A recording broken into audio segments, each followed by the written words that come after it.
O historiador Adelino Cunha é convidado deste Jornal da Meia-Noite. Muito boa noite, seja muito bem-vindo. Comecemos por falar por esta decisão, a falar desta decisão do Tribunal Penal Internacional da emissão do mandato de captura contra Vladimir Putin por causa da deportação de crianças. Ora, ele não é o primeiro líder da Rússia a tomar decisões que podem ser enquadráveis em crimes de guerra. Stalin foi outro desses líderes, mas ele é o primeiro grande líder a ser acusado por um Tribunal Penal Internacional que nem sequer, por exemplo, é reconhecido pelos Estados Unidos de crimes de guerra? Boa noite. Sim, de facto, há aqui uma circunstância que introduz a novidade dentro do processo de guerra. Em primeiro lugar, adiciona uma camada narrativa, que são as crianças, a um debate que está permanentemente inundado em emoções e onde falta muita perspectiva. Em segundo lugar, cria dificuldades, parece-me a mim, a aliados potenciais ou tácitos da Rússia, o caso da China e também da África do Sul. Em terceiro lugar, parece-me que também cria uma certa dificuldade uma eventual negociação de um processo de paz. Tudo junto a Putin necessário estas circunstâncias, enfim, com um peso, com uma carga que não tinha, evidentemente, noutras circunstâncias. O facto de se tratarem de crianças, e não está claro ainda as circunstâncias que isso aconteceu, mas serem crianças levanta logo questões que são muito sérias. Em primeiro lugar, sabe-se que as crianças não foram expatriadas com vontade ou com a atenção das suas famílias, independentemente das razões que estejam apontantes. Isso levanta dificuldades. Portanto, Putin terá aqui agora que gerir, enfim, com uma certa habilidade, pensou, esta circunstância, embora hoje já vimos, ele foi à Crimeia esta tarde e visitou já uma escola de artes para crianças, enfim, respondendo, creio que indiretamente. Mas há uma dificuldade que se vai agora acrescentar e parece-me a mim, este ponto, talvez eu possa dizer de uma forma um pouco mais polémica, há também uma politização, parece-me a mim, deste instrumento. Acha que o Tribunal Penal Internacional está ao serviço da política ocidental, é isso? Eu não disse isso. Então queria que esclarecesse. Eu disse que parece-me que o timing da decisão representa claramente uma politização de uma decisão que deveria ser eminentemente jurídica. O facto do presidente chinês... Porque é o timing? É isso que eu ia explicar agora. Tem a ver com o presidente chinês, que vai nos próximos dias visitar a Rússia. Não se sabe se irá ou não a Ucrânia, mas sabe-se que irá à Rússia. Sabe-se que a China tem apoiado de uma forma bastante ativa a Rússia. Aliás, previa até da ligação das economias. O petróleo e o gás têm sido comprados frequentemente pela China. Fala-se na hipótese da China se envolver mais no processo de paz. Eu parece-me que esta circunstância cria manifestamente uma dificuldade política e que pretende, claramente, esta questão nem sequer parece quase que discutível, introduzir um momento de politização neste processo. Mas acha então, como está a dizer, só para esclarecer, que os juízes do Tribunal Penal Internacional o processo estar a entrar agora tem objetivos políticos por parte de agentes do Tribunal Penal Internacional? Também não disse isso. O que eu disse é que o timing da decisão parece-me estar a ser politizado. Mas politizado por quem?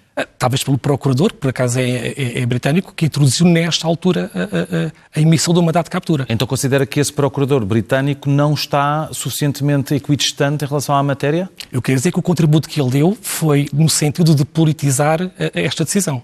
Com que objetivos? De ajudar o Reino Unido e o Ocidente? De criar dificuldades, foi aquilo que eu comecei por dizer, a estes aliados que estão, no fundo, a aproximar-se da Rússia. Parece-me que se pretende, claramente, contribuir para o isolamento internacional da Rússia. Isso parece-me que é óbvio, não é? E que fazê-lo numa altura em que o presidente chinês se prepara para ir à Rússia, e temos de dizer, não é? Não há nenhum país ocidental que esteja de bom agrado a assistir a isto. Não há nenhum país que queira que o presidente chinês que se envolva neste processo. Ir à Rússia, estamos aqui, no fundo, a discutir este facto. O presidente chinês ir à Rússia tem uma relevância enormíssima no conflito, não é? Enormíssima. E, portanto, parece-me claramente, seria da nossa parte extremamente ingênuo, não é? Achar que a acusação de mandato de captura contra um presidente, e convém dizer isto, que a Rússia é membro do Conselho de Segurança da ONU, portanto, o mandato de detenção internacional contra um Estado-membro, ou o presidente de um Estado-membro do Conselho de Segurança da ONU, que tivesse um time que fosse inocente. Esta ação parece, para mim, na minha interpretação, perfeitamente clara. Mas haveria grande diferença entre se fosse agora apresentada ou se fosse apresentada daqui a 2 ou 3 meses esta acusação? Não sei responder para daqui a 2 ou 3 meses. Sei que nesta altura, manifestamente, está a politizar a decisão. Aliás, isto parece-me, enfim, quando eu digo que está a politizar, nem sequer vejo nisto uma questão que seja pejorativa. Portanto, é uma decisão que é jurídica, não é? Há de ter, evidentemente, bases jurídicas para que ela tenha sido tomada. Uma coisa é a instrução do processo, do ponto de vista jurídico, e eu não sou jurista, sou historiador. Outra coisa tem a ver com o timing do anúncio da decisão. Nem sequer parece uma questão polémica. Que iria prejudicar esta decisão, também iria prejudicar, se corrija-me se eu não estiver percebido bem, que iria prejudicar também processos de negociação de paz no qual, aparentemente, a China está interessada em contribuir. Percebi bem? Sim. Mas lá está, se não fosse agora e fosse daqui a 2 ou 3 meses, isso também iria estar presente e, portanto, uma decisão destas e um processo destes que vai decorrer iria então, daqui a 2 ou 3 meses, na mesma, estar a contribuir negativamente para eventuais negociações de paz. Certo. Os aliados que nós temos, enfim, da Rússia, claro, no mundo, a África do Sul, que no mês passado fez exercícios conjuntos com a China e com a Rússia, e que tratou os russos como amigos, e temos a China e a África do Sul, dos grandes países que estão a apoiar a Rússia. Eu parece-me que esta decisão cria dificuldades, ou seja, até poderia fazer o exercício inverso, que não sei da minha parte intelectualmente honesto. Quer dizer que isto não contribui em nada para o processo de paz, que não lança nenhum tipo de pontes para que se fale sobre um eventual armistício. Dir-me-á, bom, o Tribunal Penal não tem essa função, de acordo, não tem. Mas perguntou o contrário e tem esta sentido de oportunidade de dificultar esta questão. Eu nem sequer estou a colocar em questão o que é que está por trás em relação ao expatriamento das crianças. Porque esta questão também devia ser debatida. O que é que se está a falar? As crianças foram expatriadas para quê? Alguém já explicou esta questão? Eu acho que era relevante que se entenda disso. Porque a Rússia tem 2 tipos de historiais em relação a este tipo de deslocações. Tem, de facto, no tempo do Stalin, como há pouco o Rodrigo disse, não é? A limpezas étnicas monumentais, quando ele construiu de centenas de milhares de pessoas, nomeadamente do território da atual Ucrânia para a Sibéria. Certo, Rodrigo, 2 momentos históricos muito concretos. O primeiro momento é quando se assume a União Soviética como um império multinacional e multiétnico. De facto, houve um realinhamento de todas as nacionalidades, forçadas, com deportações, com limpezas étnicas. E depois, fome, como por exemplo o Holodomor. Sem dúvida nenhuma. E depois, na Segunda Guerra Mundial, uma vez mais com limpezas étnicas fortíssimas para conferir uma ascendência dos russos sobre as outras etnias. A este histórico da Rússia é um histórico também. A Rússia, desde os anos 20 até os anos 90, teve uma escola internacionalista em Ivanovo, que por acaso é a tese do meu primeiro doutoramento, onde acolhiam crianças vindas do mundo inteiro, que eram filhas de revolucionários comunistas, que estavam a lutar contra os regimes nos seus próprios países. Há aqui uma história que tem as 2 facetas, ou seja, uma história de solidariedade para com as crianças e com os pais, e histórias de deportações e de limpezas. Portanto, convinha que nós, antes de fazermos estes julgamentos fáceis, para mim também, que pudéssemos perceber qual é que é o enquadramento desta expatriação. O que está a dizer, Adelino, é que é preciso que as pessoas tenham noção que podem não ter sido todas estas crianças que foram para a Rússia a partir da Ucrânia, não tenham sido levadas contra a vontade dos pais e, portanto, tenha havido pessoas na Ucrânia que quisessem que as suas crianças pudessem ter este período, pelo menos, e eventualmente um futuro, mais em tranquilidade na Rússia. Honestamente, parece um pouco razoável. Nós pensamos que a maior parte das famílias quiseram ficar sem as suas crianças. Parece-me que é pouco razoável isso. Mas queria que isso fosse explicado. Porque é essa a possibilidade, é isso? Não sei, Rodrigo. Não sei. Não levanto uma possibilidade. Queria apenas que nós pudéssemos discutir. Porque aquilo que eu tenho dito há um tempo esta parte é que nós não discutimos os assuntos. Nós temos sempre, do ponto de vista epidémico, a fazer julgamentos mediáticos sobre os acontecimentos. Falta-nos desde o início perspectiva. E é só apenas isto, é perspectiva. É retirar esta emoção toda ao debate. Eu sei que nós temos todos uma dor empática com os ucranianos, mas isso não pode impedir que nós possamos discutir este assunto de uma forma muito mais construtiva, retirando este julgamento fácil, que é dizer que Putin é um assassino, que é um ultranacionalista, isso alivia muito, mas não resolve nada. Compreendo.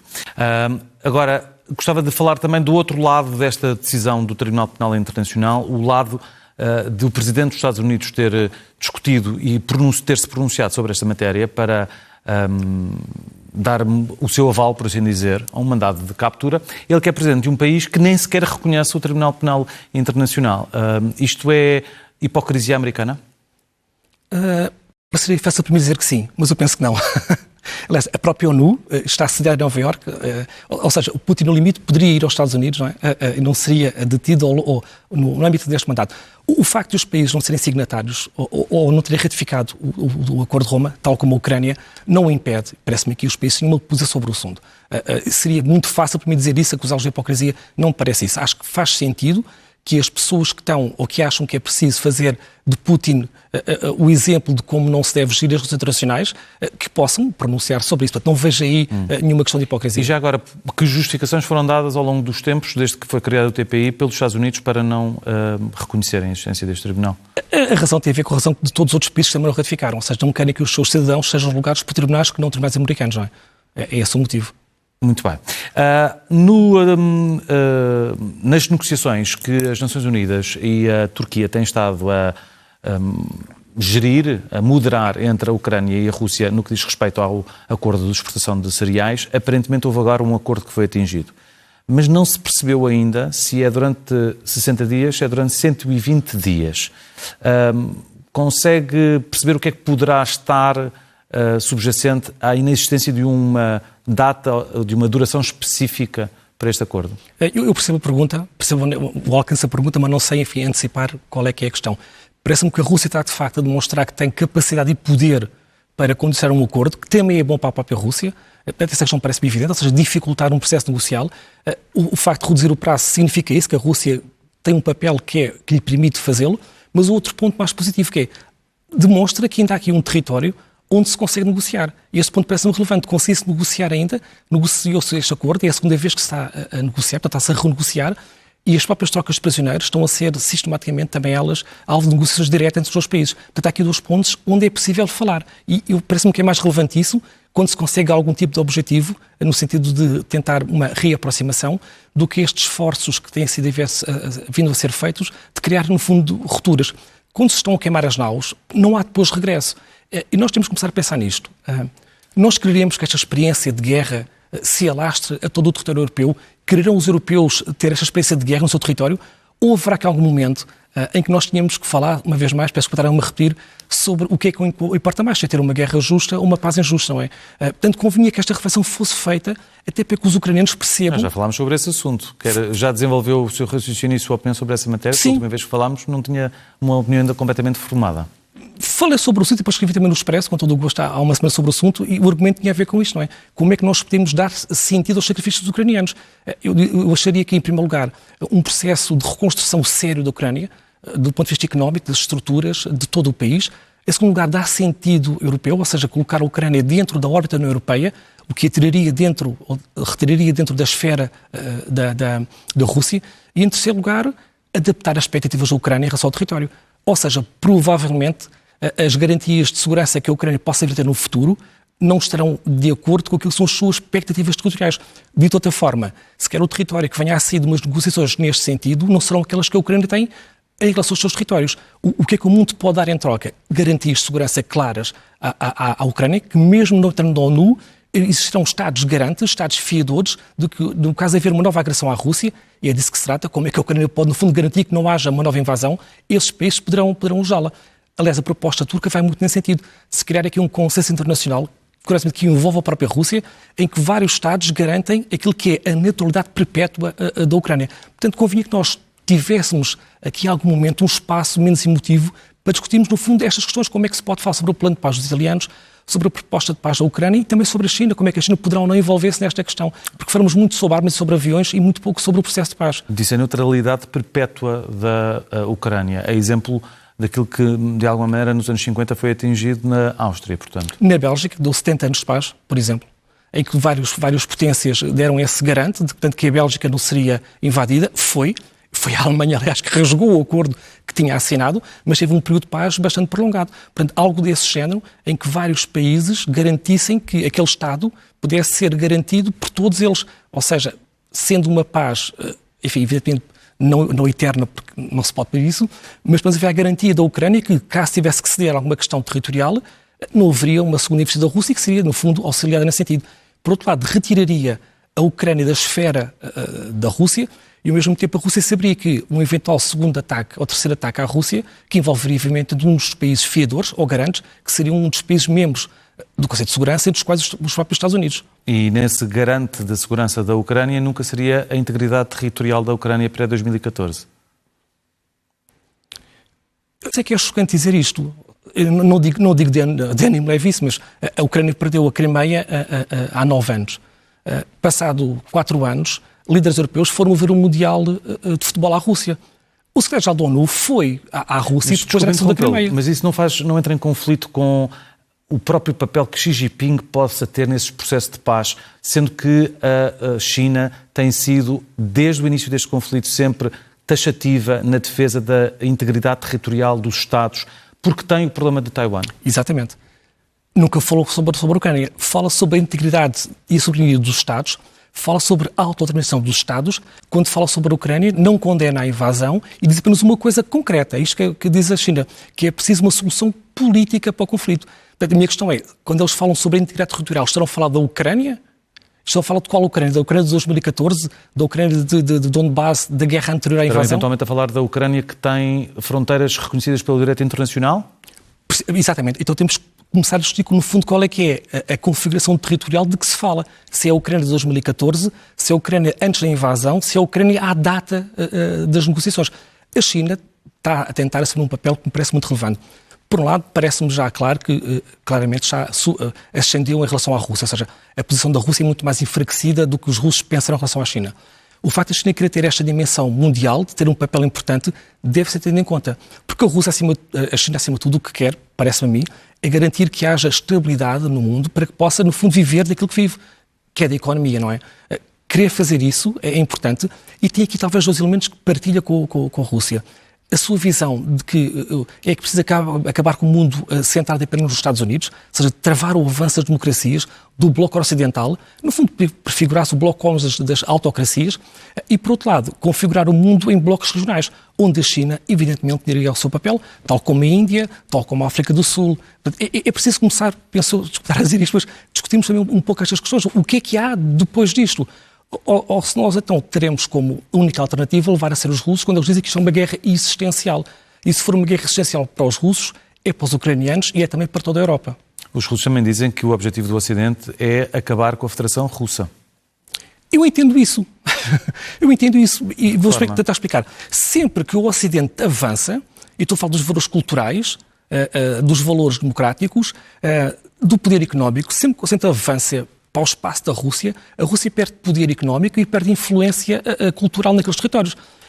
Nós não entendemos ainda que os russos ultranacionalistas, as elites pós-soviéticas que estão um pouco órfãs daquilo que foi o fim do Império Soviético, quando olham para a Bielorrússia e quando olham para a Ucrânia, estão a olhar para a Rússia branca e para a Rússia pequena. Aliás, o Putin já disse isso. Disse que ele vê os ucranianos, os bielorrussos e os russos como povos eslavos que são todos irmãos. Diz até, e escreveu isso, que a Ucrânia moderna é uma invenção bolchevique. O que eu estou a dizer, Rodrigo, é os russos partem, estes russos que estão neste momento no poder, partem de uma destruição histórica. É verdade, é uma destruição histórica. A questão que eu coloco é, ou nós queremos perceber a destruição, e percebendo ou percebemos melhor as coisas, ou nós ficamos pelo verbo fácil de que é uma destruição. Eu preferia que nós tentássemos fazer um esforço para entender em que medida é que os russos olham para a sua região. Portanto, achar que a NATO possa ter as suas bases perto daquilo que é o coração da Rússia, do ponto de vista emotivo, parece-me a mim que seria... Mas já agora em relação à identidade eslava, que estava a falar, com os bielorrussos e com os ucranianos e os russos como sendo eslavos, povos irmãos, e há outros eslavos na Europa, obviamente, mais ocidental, que são, com quem há enormes ligações, nomeadamente linguísticas, porque todas aquelas línguas têm base eslava.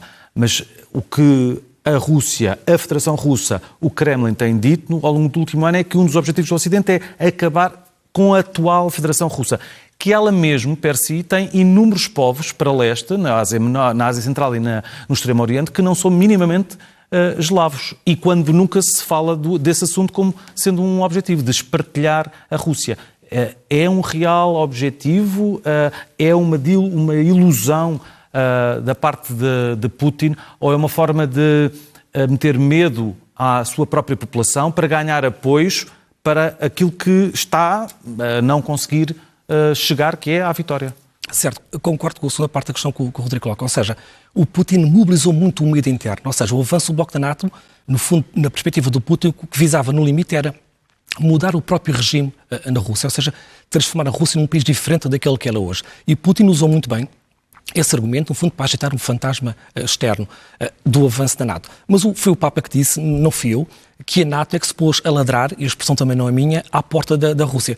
Ninguém atacou o Papa por o Papa ter dito, e muitíssimo bem, no fundo, que o avanço do Bloco Ocidental até às portas daquilo que é a mãe Rússia, que deveria ter algumas consequências. O que eu estou a dizer é que sim, o Putin fez isso, mobilizou muito bem um medo coletivo, e está a tentar, parece-me, reconfigurar o mundo. Temos que perceber isto. O mundo que vai sair deste processo não é todo o mundo que nós estamos a viver hoje em dia. Não temos ainda categorias suficientes para analisar a mudança, mas vai mudar. Portanto, o que o Putin quer reconfigurar, no fundo, os blocos, de acordo? Tentando, no espaço emocional, penso eu, geográfico da antiga União Soviética, reconfigurar o seu espaço de influência e usando, como o Rodrigo há pouco disse, os eslavos, não é? Para remeter um pouco para aquele nacionalismo dos czares, para reconstruir a grande Rússia.